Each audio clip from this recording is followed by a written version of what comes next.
Deadpool wakes up groggy at a table in a diner. He looks around confused, and he realizes that he just woke up from a food coma. But something is odd about this diner. Plates are smashed, food is spilled, and there's no one here. Hello? Garçon? Check, please. Realizing no one's here, he heads over to the door to see a note. Dear Mr. Deadpool, you have been a loyal and reliable customer, although your tipping does leave something to be desired. We could not wake you from your slumber as we fled, but we did lock the doors. Hopefully, that will keep you safe. Safe? Safe from what? Deadpool thinks as he heads out into the streets to see nothing. No one, no noise, no traffic, just a deserted city. Looking down, he sees a newspaper and it reads, The Dead Wonk. This has to be a prank. The world just doesn't end. He thinks to himself as he wanders through the streets looking for anyone, shouting, Hello! And then he walks some more and he shouts, Hello! And then he walks some more. Alright, that get old fast. What's the point of being the merc with the mouth if there's no one around to be annoyed by you? And that's when he does see someone shambling towards him. What are you doing? They say to him, and they get closer. Shouldn't be here! And they get closer. Can't stop myself! And they leap in to bite Deadpool. He kicks them off and he chops off their head. And then he shoots them as they're trying to tell him, Don't use the gun, they'll hear! But Deadpool says, Who will hear? There's nobody here. But he spoke too soon as behind him are about 100 of the shambling zombies, all talking. He chops off their heads, and he shoots as many of them as he can, shouting, Why are you all talking? Just shut up already! I thought you guys had limited verbal skills, like brains, brains! And on that note, he kills even more of them, fighting as many as he can possibly fight, until he finally finds himself overwhelmed and running away. But no matter where he runs to, there's just another batch of zombies waiting for him. That is until someone shouts for him to duck, and they open fire, shooting up every zombie around him. Deadpool looks up in the pile of bodies to see a truck with people in it. He runs over and he jumps in the back as quickly as he can as they speed away. They are some of the last survivors. 2 children, 1 healthy man named Radcliffe, 1 injured man who's obviously been bitten by a zombie but no one wants to admit it, and an old woman. And they tell Deadpool that he's the last superhero on the planet.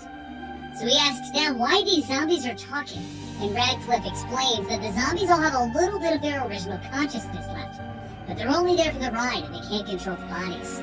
They drive around for a little bit, getting to know each other until Deadpool sees a destroyed police barricade, and he decides to hop out to go ahead and see if there's any survivors over there. He's the last superhero alive, shouldn't he be checking for survivors? The kids and Radcliffe join him in the hunt for survivors, but all they find is more zombies. And when they return to the truck, they find the old woman is being eaten by what was the injured man, and what is now a zombie eating the old woman. Deadpool, Radcliffe, and the kids all take the truck and they start looking for a place that they can hold up and be safe. Because the city just isn't an option. As they pass the mall, Deadpool thought it was a stupid idea, because he already hated all those mall walkers.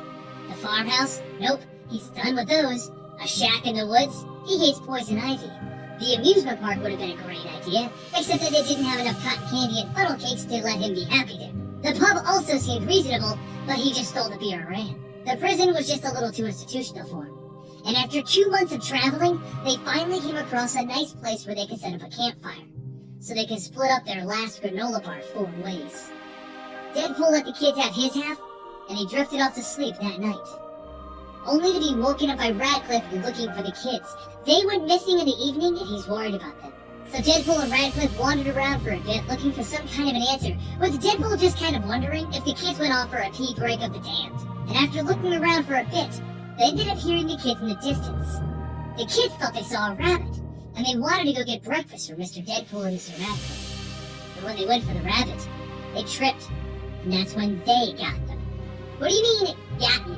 Deadpool asks, but it's too late, as the zombified children jump on Radcliffe, tearing out his throat.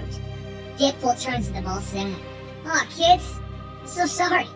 I never... Wait, are you eating with your mouths open? You ain't the kids I knew. They had manners. And he jumped in, getting ready to cut their heads off and put them out of their misery.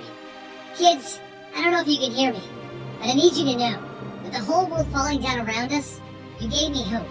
For a little while there, you were like my family.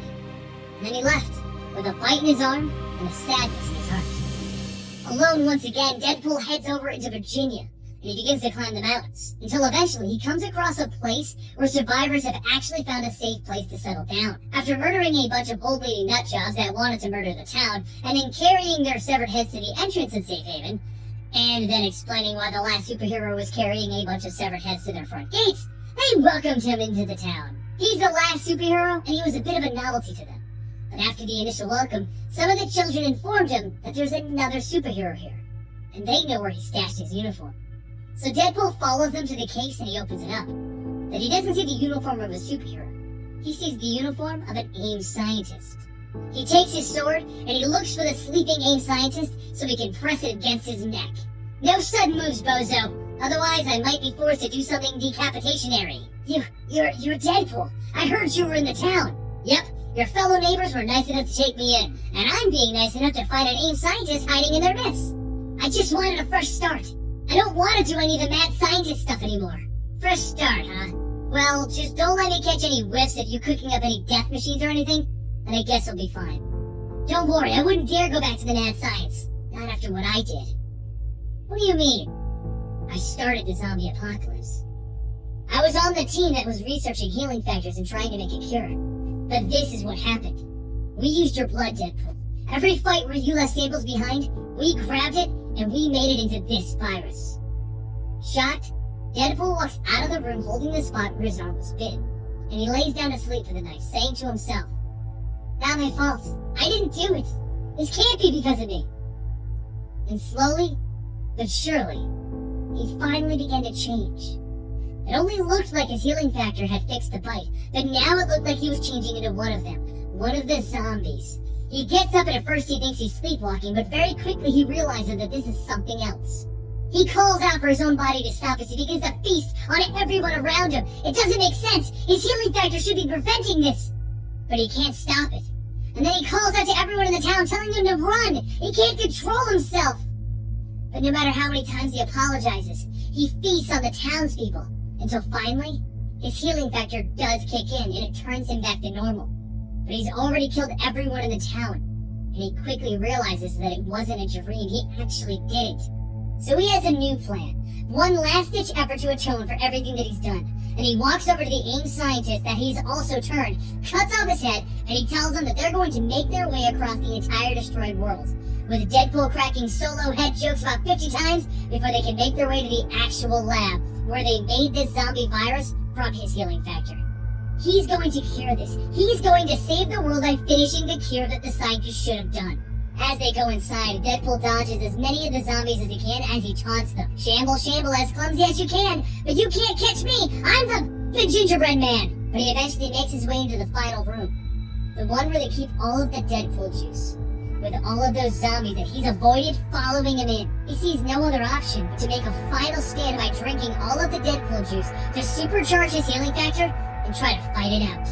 That's when things got weird. Every time a zombie bit him, they didn't feel hungry anymore. They felt like Deadpool. No, they actually became Deadpool. All of the zombies then bit each other and became more Deadpools. And more Deadpools were born. And the real Deadpool controlled them all. He became a zombie god. No more humans, no more zombies remained. Just Deadpool.